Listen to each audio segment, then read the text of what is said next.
नमस्कार दोस्तों, मैं आरजे राघव एक बार फिर हाजिर हुआ हूँ आप सबके बीच लेकर एक प्रेम कहानी। इस प्रेम कहानी में एक लड़का एक लड़की एक दूसरे से बहुत प्यार करते थे। स्कूल के समय से करते थे, पढ़ाई लिखाई में भी काफ़ी अच्छे थे। तो कॉलेज भी पहुँच गए।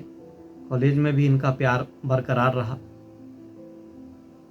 फिर इन दोनों ने एक बार सोचा, क्यों ना हम अपने प्यार के बारे में अपने घर वालों को बताएं, शायद वो मान जाएं।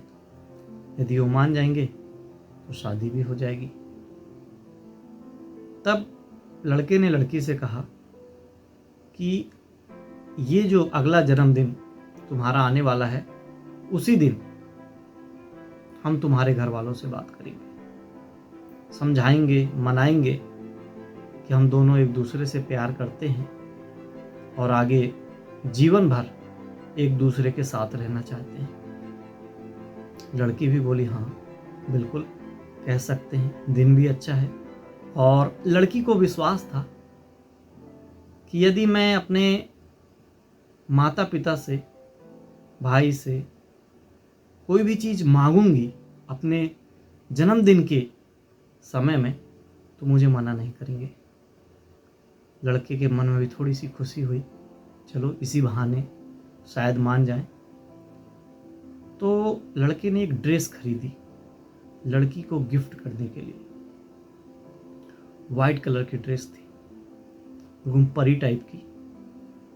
लड़के ने कहा, इस बार बर्थडे में तुम ये ड्रेस पहनना, वाइट कलर की, बहुत सुंदर लगोगी।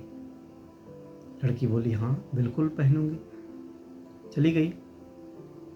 फिर वो दिन आया, बर्थडे वाला। सारे दोस्त थे, पूरा परिवार था। इन दोनों के मन में वही बातें चल रही थी कि आज तो कहना है, कैसे भी कहना है। जैसे केक कटा, तभी लड़के ने अनाउंस किया। पूरी महफिल में सभी लोग मौजूद थे। उस लड़की के बारे में कहकर कि हम दोनों एक दूसरे से बहुत प्यार करते हैं, बहुत मोहब्बत करते हैं और हम शादी करने वाले हैं। जैसे ही ये बात परिवार वालों को पता चली, भाई गुस्से में गया अपने कमरे के अंदर और अपनी एक पुश्तैनी तलवार लेकर आया और उस लड़के का सर धड़ से अलग कर दिया। सारे लोग खामोश हो गए, सोचने लगे क्या हो गया, इतनी जल्दी, इतना सब कुछ। लड़की भी दंग रह गई, धड़ फड़फड़ाता रह गया। धड़ उसका सर कटा डाला था और जैसे ही उसने उसका सर काटा था, पूरे चारों तरफ खून ही खून। लड़की बगल में थी, खून के छींटे लड़की की ड्रेस में। फिर बाद में पुलिस आई, लड़के को ले गई, जिसने उसके भाई को, जिसने सर काटा था लड़के का। लड़की बहुत दुखी थी, पूरा परिवार दुखी था। लड़की ने बहुत दिन तक किसी से बात ही नहीं की, खाना पीना भी नहीं खा रही थी। तब लड़की की माँ ने लड़की को समझाने की कोशिश की कि देखो बेटा, जो होना था सो हो गया।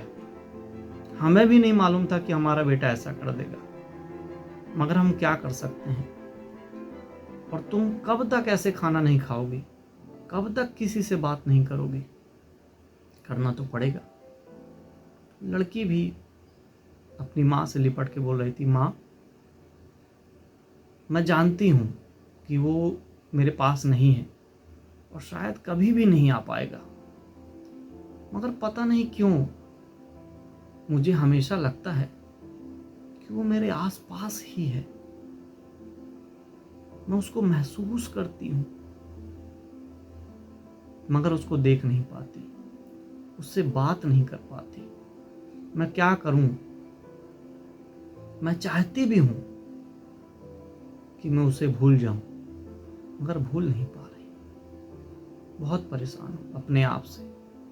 माँ ने समझाया, बेटा ऐसा होता है, कोशिश करो, एक दिन भूल जाओगी या उसके बिना रहना सीख जाओगी। मगर कहाँ समझ आता। तभी एक रात वो अकेले अपने प्रेमी से ही मानो बात कर रही हो कि तुम कहाँ हो, एक बार आओ मेरे सामने, मुझे बताओ तुम मेरे पास हो कि नहीं, साथ हो कि नहीं। मैं हर पल तुम्हें महसूस करती हूँ अपने आसपास, मगर तुम दिखते नहीं हो। तुम मुझे अकेला छोड़ दो या मुझे अपने साथ ले चलो।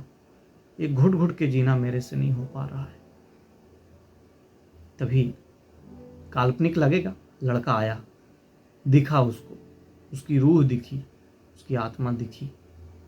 लड़के ने कहा, बताओ क्या दिक्कत हो रही है तुमको। लड़की की आंखों में आंसू, बोल रही है, मैं क्या करूं कि मैं जी पाऊं, मैं जी ही नहीं पा रही, उस पल को भूल ही नहीं पा रही। लड़का कहता है, समझता हूं, मगर मेरा वापस आना तो मुमकिन नहीं है।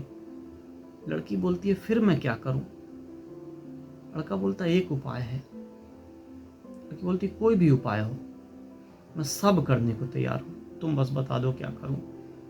लड़का बोलता है, याद है मैंने तुम्हें उस दिन एक ड्रेस दी थी सफ़ेद कलर की, परी टाइप की। बोलती, हाँ मेरे पास है, और मैंने उसको फेंकी नहीं है, उसको सहेज करके संभाल करके अपनी अलमारी में रखी है। वो तुम्हारी दी हुई आखिरी निशानी है, उसको कैसे फेंक सकती हूँ। उसको फेंकने के लिए मुझसे मत कहना। लड़का बोलता, नहीं नहीं नहीं, मैं फेंकने के लिए नहीं कहूँगा। जब तुम्हारे भाई ने मेरा सर काटा, तब मेरे खून के जो छींटे थे वो तुम्हारी उस ड्रेस में लग गए थे, और जब तक वो खून के दाग धब्बे तुम्हारी उस ड्रेस में रहेंगे, तब तक तुम मुझे ऐसे ही महसूस करोगे। लड़की बोलती, तो क्या करूं। लड़का बोलता है, ज्यादा कुछ नहीं करो, अपने पिताजी से 10 रुपए मांगो, एक डिटर्जेंट पाउडर लो और उसको धो डालो। तो इसी के साथ बोलिए, वृंदावन बिहारी लाल की जय, और ट्यून करिए रेडियो धूम 89.6। Bye bye.